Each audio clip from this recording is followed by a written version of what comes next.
Welcome back to Innovation RC, guys. Now, if you guys recall, I've been running the CNHL batteries. Now, these aren't the normal looking ones. This is actually their racing line of batteries, which is pretty cool. Very, very affordable batteries. But does the price difference really impact performance? Now, as soon as I got these batteries in the mail, I checked out their internal resistance. This is hooked up. This is the 3-cell. 1, 2, 3. Pretty good. Here's the 4-cell. 1, 2, 3, 4. That's actually amazing. 1 milliohm per cell. I can't make that up. We're gonna see what they could do. You know, yes, they say 30C, but we're gonna see what it could do in an 8-scale buggy on the 4S and a 10-scale 4-wheel drive short course truck running 3S. All right, so inside the Typhon, we're running the same exact battery. This is the 4-cell. It's just another one. Same thing in there. We have another 3-cell. So we're running a Ripple Killer capacitor pack, Mamba Monster 2 ESC. We're running a 1650 kV original 1717 from Castle. Fenton. We have a Sidewinder 3 and an off-brand J-Relics 2600 kV brushless motor. Now, that is kind of low of a kV to run with a 3-cell LiPo, but I geared up. You know, I'd rather have the efficiency over RPM. 3-cell is a little bit longer than average. So what you're going to want to do if you have an Arma Senton per se is, if you could see this plastic thing, keep this one. You're going to want to remove the rear just so you could fit this battery flush in perfectly. Not sure if it will fit in your standard Rustler, Stampede, Slash, or Bandit. What you might have to do is cut out the little plastic thing in the back of them if you decide to use this battery in those. So, you know, it's possible. It's not too long, but it's definitely bearable.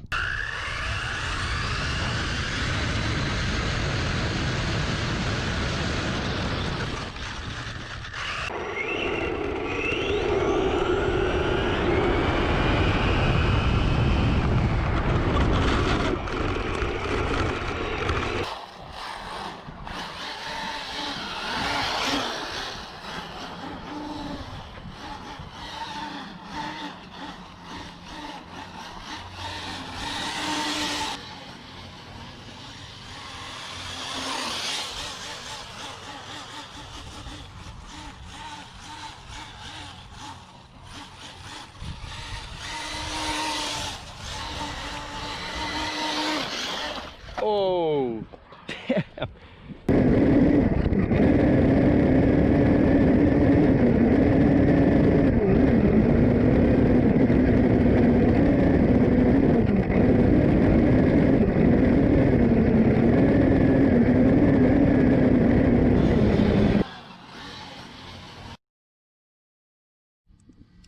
All right, so let's check the temperatures. We just got done at about 120 degrees, 124. It's probably going to be about 130 inside, which is really, yeah, it's going to be 130 inside.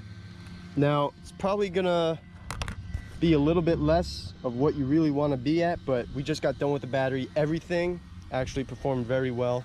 Let's actually feel the temperature of the motor.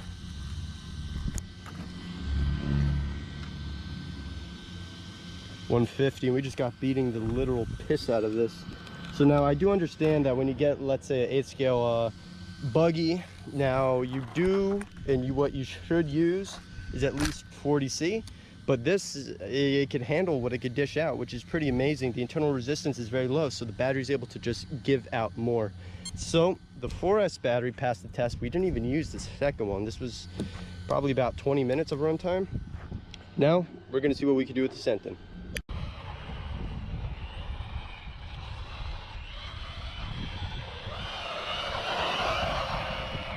Oh my God.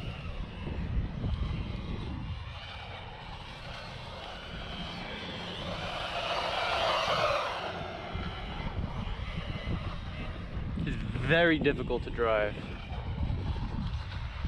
Yeah, right there.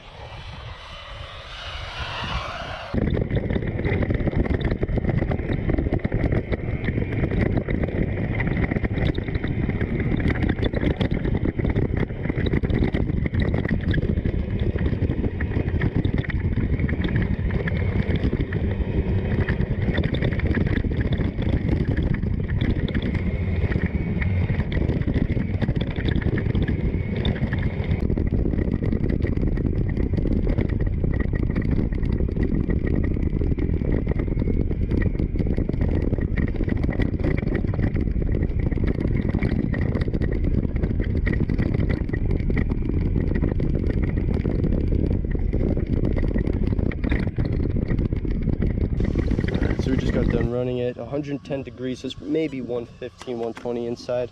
Now, this battery could easily handle this car, and in the Typhon, the 30C was maybe a little bit too low of a C rating. It still held up to every single thing I was able to do. Hopefully you don't beat the piss out of it. You're not really supposed to race like that. You should really feather the throttle and ease into full throttle.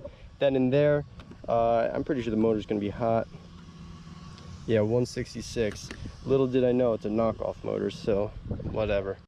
All right, guys, so that pretty much sums it up. Very well built batteries. The 3S LiPo in the Sentin easily handles it. Now the 4S LiPo, of course, 30C, and the manufacturer recommends at least 40 or 35C in the instructions, so I completely understand that, but the battery still held on the whole way. Now, of course, you don't want it to get as hot as you previously saw, so I'm glad I was able to test these out. Now what I could do, being that I do actually have a little bit too high of a top speed on the track, it's all going to be wheel spin anyway, might as well gear down, and then it's going to be a lot easier on the battery. So there you go, you could get the best of both worlds. Definitely be safe, guys. I hope you enjoyed this review. Have a good one.